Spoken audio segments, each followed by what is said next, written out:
안녕하십니까. 세종국토개발 대표 전은성입니다. 자, 다사다난했던 이제 2019년도가 거의 마무리되어 가고 있습니다. 참 19년 하면 저는 떠올리는 게 떠올라지는 생각이 또는 떠오르는 인물이 아마 김현미 장관, 그리고 조국 전 법무부 장관, 그리고 트럼프, 그리고 뭐 우리 대통령 이렇게 아마 언론에 가장 많이 나온 것 같아요. 참 그 안에 김현미 장관도 계시네요. 그렇죠? 김현미 장관도 굉장히 많이 나왔죠. 엄청난 정책을 쏟아붓고 부동산에 대해서 국민적인 이슈로 되다 보니까는 거기에 대한 국토교통부 장관이 경제신문에 아마 가장 많이 나오고 가장 많은 정책을 쏟아붓지 않았나. 내년부터는 날짜를 보면서 정책을 해야지 아마 겹치지가 않을 것 같아요. 워낙 많은 날짜의 정책들을 내놔가지고 이 날짜를 좀 안 겹쳐야지만이 우리가 연도를 빼고 말을 할 수가 있을 것 같습니다. 여하튼 내년에도 많은 제도가 바뀌는데 한번 전망과 더불어서 한번 쭉 보도록 할게요. 내년 서울 아파트 값을 예상을 하면서 오래전부터 조사를 했을 거예요. 근데 오래전부터 조사를 하는 과정 속에 원고가 마무리될 때쯤에 아마 12, 16 대책이 나왔을 거예요. 그래서 내년도 서울 아파트 값 오른다? 아마 좀 국지적으로 반쪽은 맞고 반쪽은 틀릴 것 같아요. 왜냐면은 오르는 지역이 있고 좀 안 오르는 지역이 있고 요즘에 워낙 핀셋 규제를 하다 보니까는 부동산 시장이 굉장히 국지적으로, 그러니까는 부분적으로 움직이잖아요. 뭐 대세 상승 대세 하락이 아니라 상대적으로 규제를 받는 쪽은 좀 억압이 되는 거고, 억압된 반대편에 서 있는 곳은 풍선 효과를 보기도 하고. 그래서 서울 아파트 값이 오른다라고 전망을 했고, 지금 가장 큰 이슈가 이제 내년에는 보유세 인상이죠. 보유세 인상을 하고 부동산에 대한 규제에 대한 의지가 굉장히 강하다 보니까 서민들은 막 너무 겁을 지레 먹는 거예요. 내가 집을 안 그래도 대출 요즘은 뭐 잘 안 해준다고도 하지만 대출을 받아서 사면 거기에 대한 이자도 힘들어지고 샀는데 가격도 떨어지면 어떻게 하나, 갖고 있으면은 보유세도 굉장히 많이 낸다고 하는데 어떻게 해야 되지? 일단은 숨자. 그래갖고 대부분 전세로 전환이 되는 거죠. 그래서 지금 대출이 막히자 전세 대란 공포에서 서울 아파트값, 전세값이 오르는 폭이 지금 장난이 아니에요. 지금 뭐 전용 한 96제곱미터 목동 5단지 아파트 같은 경우는 재건축 대상임에도 불구하고 지금 전세값이 8억이 넘죠. 굉장히 많은 높은 금액을, 그 오래된 아파트가 주차하기도 힘들고 녹물 나오고 참 그런 아파트가 전세값이 8억이 넘는 겁니다. 그러니까는 이용의 가치가 높지가 않음에도 불구하고 소유할 수 있는 어떤 보유욕 자체를 억압을 시키다 보니까는, 소유욕 자체를 억압시키고 다 사용자로서 그냥 세입자로서 전환을 시키다 보니까 전세값이 엄청나게 올라가는 거죠. 전세 가격 변동률도 장난이 아니죠. 그렇죠?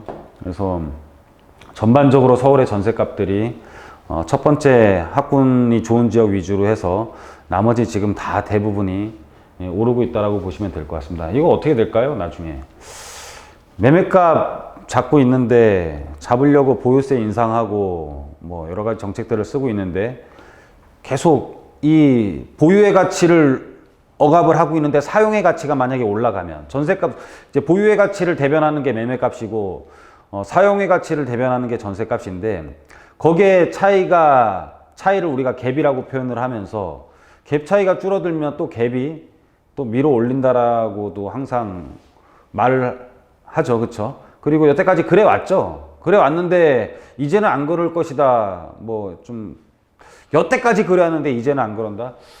그건 좀 틀린 말일 수도 있을 것 같습니다. 여하튼 전세값이 굉장히 올라가고 있고, 주택 유형별 인허가 추이를 주택산업연구원 그리고 통계자료 지금 보면은 국토교통부 통계누리를 보면 뭐 단독 다세대 연립이고 할 거 없이 다 인허가 추이는 다 줄어들고 있어요. 그렇죠? 인허가 추이는 줄어들고 있고, 착공 실적도 당연히 줄어들겠죠. 인허가가 줄어드니까 착공도 줄어드는 건 당연한 거고, 그리고 당연히 또 앞으로 준공되는 것도 점점점 줄어들 거예요. 점점점 줄어드는데 뭐 3기 신도시가 언제 시작할지도 모르고, 내일 당장 시작을 한다고 하더라도 우리가 물리적으로 짓는 시간이 있기 때문에 주택 공급은 모자랄 수밖에 없는 것이고, 서울시 재개발 재건축 다 묶어놓은 상태에서 관리 처분이 통과를 하지 못한 단지들은 앞으로 분양가 상한제부터 시작을 해서 재건축 초과이익 환수 여러 가지 규제들이 겹치기 때문에 사업의 속도가 굉장히 도심 내에서도 지지부진하겠죠.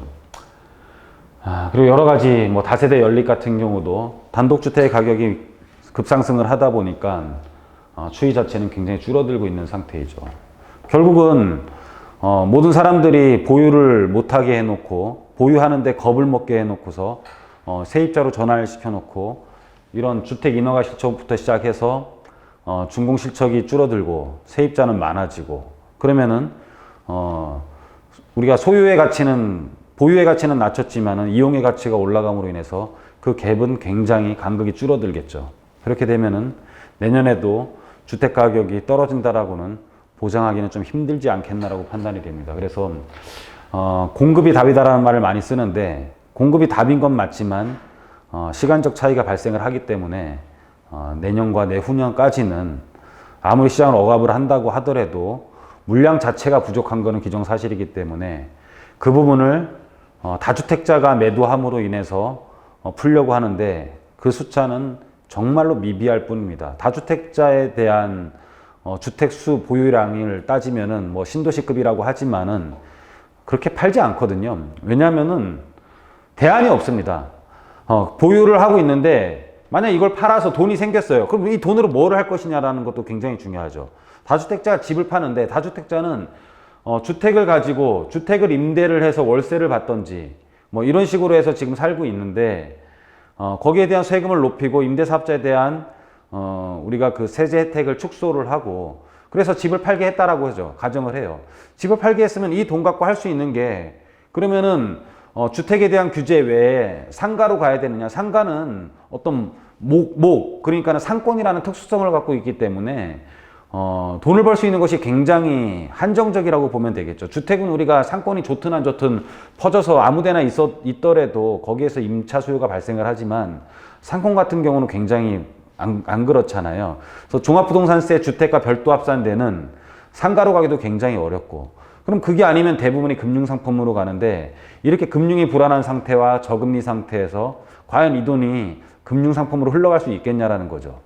우리가 지금 펀드 자금 상승률이 주택 이런 것보다 훨씬 더 지금 상승률이 높거든요. 주식보다. 그러다 보니까는 이 자금들이 팔아봤자 할 게 없기 때문에 못 파는 그런 형국이 되는 거죠. 그래서 보유세 인상을 하는 것은 대안도 주지 않은 상태에서 인상을 하다 보니까는 나라의 배만 부르는 어떤, 그렇게 될 수밖에 없는 현상을 띠게 되는 정책이라고 보시면 될 것 같습니다. 그래서 전국 유형별 준공 추이도 계속 떨어져 나가는 거고, 근데 희한하게 이제 분양가 경쟁률 추이는 더 올라간다라는 거죠. 그래서 분양가 상한제를 실시했지만은 분양가와 경쟁률 추이는, 그러니까 신규 주택에 대한 공급은 수요는 굉장히 많아지고 9억 미만에 대해서 분양을 하는 것들은 완판이 되죠. 지금 오피스텔에 대한 대체 수요도 굉장히 늘어나고 있거든요. 이런 규제에서 벗어난 오피스텔 수요까지도 늘어나고 있는 실정입니다. 그래서 어디선가는 신규 주택을 원하고 주택을 원하지만 저가 주택을 공급하는 데 있어서 서울 도심 내에서는 굉장히 한계점을 갖고 있죠. 지금 서울시 24평 아파트 가격 장인 뉴타운을 기준으로 해도 8억 5천 이상 지금 다 되고 있거든요. 여러 가지 지금 사안들을 놓고 봤을 때 9억 이하에 대한 공급을 하기 위해서는, 국민주택 규모 9억 이하를 공급하기 위해서는 서울 도심은 이제 앞으로 굉장히 어려워요. 그렇다 보면은 규제에서 벗어나는 곳은 경기 쪽밖에 없다고 보이는 거죠. 그러면 집을 사는 사람들이 결국은 다 무리를 하지 않는 이상 규제를 피해나가려면 다 경기도권으로 넘어가고 해야 되는데, 참 우리나라 사람들에 대한 주거 욕구를 하향 평준화 시키는 게 아니냐, 이런 생각도 좀 많이 듭니다. 자, 바뀌는 제도들 한번 살펴볼게요. 일단은 2020년에 이제 날짜를 정확하게 명시를 하진 않았지만은 리츠 펀드 간접 투자 상품이죠. 간접 투자 상품에 대한 세제 혜택을 확대를 한다. 그래서 요 앞서 제가 유튜브를 제작을 한 게 요게 관련된 내용입니다. 그래서 요런 내용들. 단독주택 꼬마 빌딩 등의 상속 증여세, 그러니까는 아파트 공동주택에 비해서 굉장히 과표가 낮았었죠. 그래서 이것을 과세표준이 이제 기준시가로 하는 게 아니라 감정을 하겠다라는 죠. 감정가. 감정가는 거의 매매가의 한 8, 90%에 육박을 하게 되거든요. 그래서 단독주택과 꼬마 빌딩도 2020년부터는 기준시가 대신 감정평가를 통해 시세와 비슷한 수준의 과세표준을 적용해 뭐 세금 부과될 거다. 조세 저항 굉장히 심할 것 같습니다. 이것까지는 잘 안 될 것 같아요. 그리고 또 2020년도에 변하는 게 종합부동산세 세율을 조정을 하는 거죠. 그래서 지금 가장 문제가 되는 금액들이 아마 30억 이상 공동주택에 대해서 현실화 수준이 가장 높아져요. 80% 수준까지 올라 보유세가 큰 폭으로 인상될 거기 때문에 뭐 많은 사람들이 여기는 속하지 않습니다. 그래서 여러분들 너무 보유세에 겁먹고 집을 안 사는 거는 이런 거예요. 그냥 세금이 무서우니까 아예 돈을 안 벌어버리는 사람도 있어요. 예? 소득세를 올리니까 돈을 안 버는 거랑 똑같은 거죠. 그래서 세율은 올리더라도 우리가 집은 의식주 중에 내 소유로서 해결을 해야 되는 것 중에 하나잖아요. 그렇죠? 우리 옷도 사 입잖아요. 빌려 입는 게 아니라. 그래서 집도 좀 여러분들이 사서 사는 것과 빌려 사는 것은 만족도 자체가 다릅니다. 여러분들 빌려 사면은요, 액자 하나 걸 때도 못 박아야 되냐, 안 박아야 되냐, 전화해야 되고, 존심 안 상합니까? 저는 좀 존심 상할 것 같아요. 내가 살 수 있음에도 안 사면은.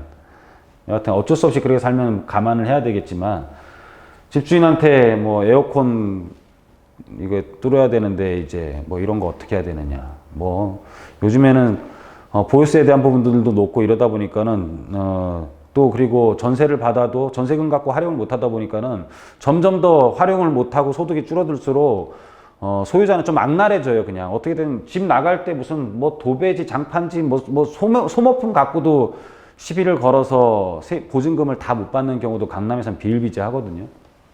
여하튼 간에 좀 각박한 곳에 좀 더 그런 것들이 많이 발생을 합니다. 그래서 2020년도에 이렇게 변하는 것들이 연도 월별로 보면은 1월달 같은 경우는 이제 장기보유 특별공제 혜택이 축소가 돼요. 그래서 옛날엔 10년인데 10년도 아니고 15년으로 바뀌어가지고 매년 2%씩 거주를 안 할 경우에는 거주를 안 하면은 1년에 2%씩밖에 감해주지 않아요. 그래서 거주를 해야지만이 이제 장기보유 특별공제를 4%씩 해가지고 뭐 80%를 전체를 받을 수 있는 그런 요건으로 바뀌는 거죠. 그리고 전세자금 대출로 신규주택 매입 제한. 지금 뭐 서울 아파트 웬만한 게 다 9억이 넘는데 2005년 6년도에 고가주택이 이제 6억이었고 지금은 기준을 자꾸 9억으로 잡는데 거의 이때보다 2배 이상 올랐거든요. 그래서 한 15억 정도가 사실 고가주택으로 잡아야 되지 않느냐.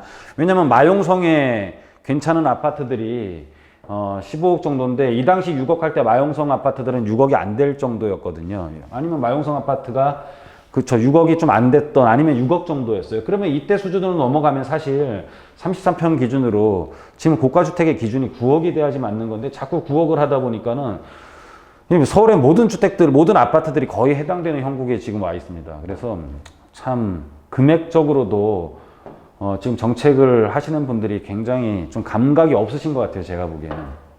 그래서 전세자금을 받은 뒤 9억 초과 주택을 매입하거나 2주택 이상 보유할 경우 전세자금 대출을 회수하겠다. 그래서 좋은 초과 주택이 있으면 전세를 살지 말아라. 그런 뜻이죠. 그렇죠? 9억 원 초과 1주택자의 경우 공적 전세 보증은 물론 서울보증보험 보증도 받을 수 없게 된다. 뭐 이런 내용들.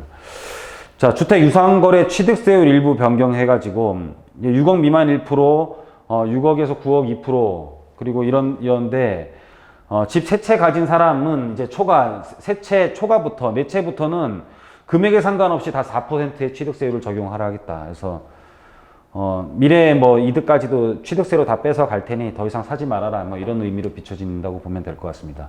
자, 이게 1월 달에 대한 정책이고. 자, 2월 달. 뭐 주택 청약 시스템이 금융결전에서 한국 감정원으로 가는 게 우리랑 뭔 상관이냐 이건 잘 모르겠고. 자, 실거래가 신고 기간을 60일에서 30일로 단축한다라는 의미는 조금 이 모니터링을 더 좀 빠르게 세밀하게 하겠다라는 거죠. 왜냐하면 이 뜻은 뭐냐면 부동산 시세 변동폭이 진폭이 옛날보다는 굉장히 좀 빨라졌다는 거예요. 옛날에는 이런 파동을 가졌다면 지금은 이 안에서도 굉장히 빠르게 움직이고 있기 때문에 30일로 단축한다라는 거고, 뭐 이거는 계약서 작성 단계 중개보수 협의하는 거는 원래 그랬던 거고. 자, 3월달 보면